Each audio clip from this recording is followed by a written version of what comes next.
the history of energy systems, because I think history is important to look back at. I've found that in the various businesses that I've built over the last 25 years, you kind of always wish you'd learned your lessons the first time around, as opposed to constantly making mistakes. So history is a great guide in terms of telling us what's possible. If you look at history, the 200 years ago, we had one energy system. And I like to say the polite words, but it was dry dung. It's what we used. We used dung to heat our rooms and to cook our dinners. And over that 200-year period, we've gone to 6 discrete energy systems: oil, gas, coal, renewables, nuclear, as well as we still have biomass. It's about 20% of what we do. So it's a very different, much more complex system than what we had right at the beginning, which is why companies like ours exist. But what's important, it took 2 centuries to evolve.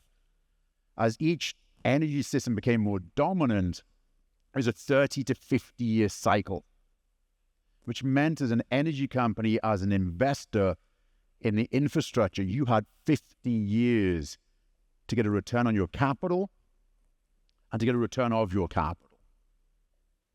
It wasn't a bad business model. It's why the big energy companies today, you might argue, might be a little bit hesitant to do anything else. That was driven on the premise of industrialization. You went from an agrarian economy to industrialization. Fast forward to the 21st century. You've still got industrialization in the global south. But if you look at the driving force today, it's the belief that without change, there'll be catastrophic failure.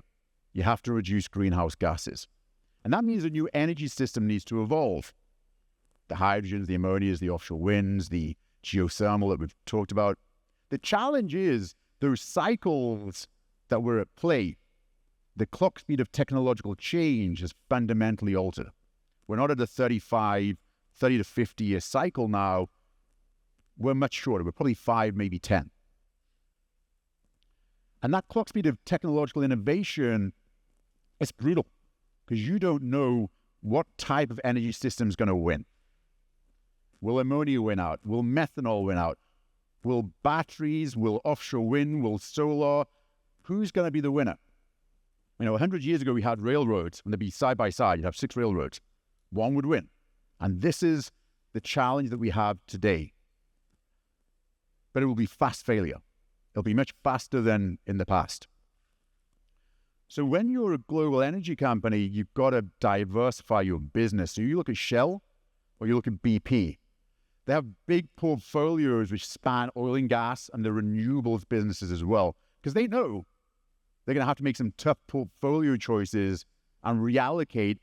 Maybe like Shell, they said, we're going to downplay wind, right? If you're BP, you're going to lean harder into ammonia, right?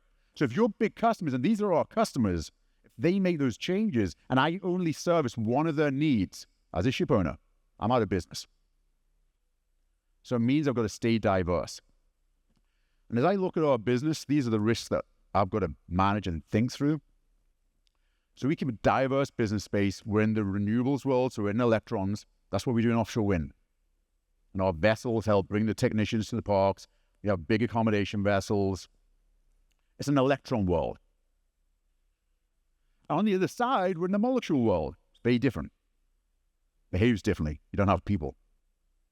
But in the molecule world, it's where the fight is happening. Does hydrogen win out? That's a big bet that Japan has been making. Let's see. Does LNG continue to play an important role?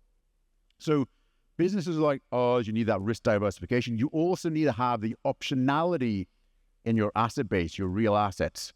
And I'll also say your people as well.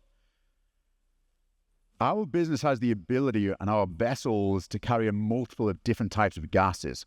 If we get it wrong and ammonia is wrong, I can still carry propane, I can still carry butane. And we have more complex vessels which can carry ethane as well. So you've got to have the barriers you have to have the capabilities in place which allow you to compete with this higher degree of uncertainty than we've ever had. The other part relates to the opportunities. How do you take advantage of this? There's very few companies which do what we do. Because you need to have a global knowledge base and have that localization to have that global knowledge. What's Japan doing? What's Korea doing? What's China doing? Most of our business is in Asia. I live in Asia. Having that view of what's happening in that part of the world as well as what's happening here in Europe is critical. Because otherwise you don't know which energy systems are playing out. So you've got to have localization with a global knowledge base. Have people which are flexible enough to know when it's wrong, we can course correct. Because that's happened in our business already. 5 years ago, we made one terrible mistake. We got too heavily involved in electrification. We got over our skis. We course corrected. But we had the people and we had the flexibility and mindset to allow us to do that. So this is a real life story about the energy transition. It's complex. It is now more complex than it has ever been. There is no stable returns on capital like we had in the past. It means you need agility. It means you have to have the ability to partner better. You've got to be much more local than you ever were. Those globalization themes, they're probably a thing of the past. So for us, it's a game of snakes and ladders. And that's where I'll kind of close it off. Try and climb those ladders and avoid the snakes. Because the prize at the end of the game is huge. The next Bill Gates, the next Elon Musk isn't going to come out of the IT or going to come out of the tech world. He's going to come out of the energy transition systems world. Because this is the singular most important problem for society to solve. And with that, I'll say thank you.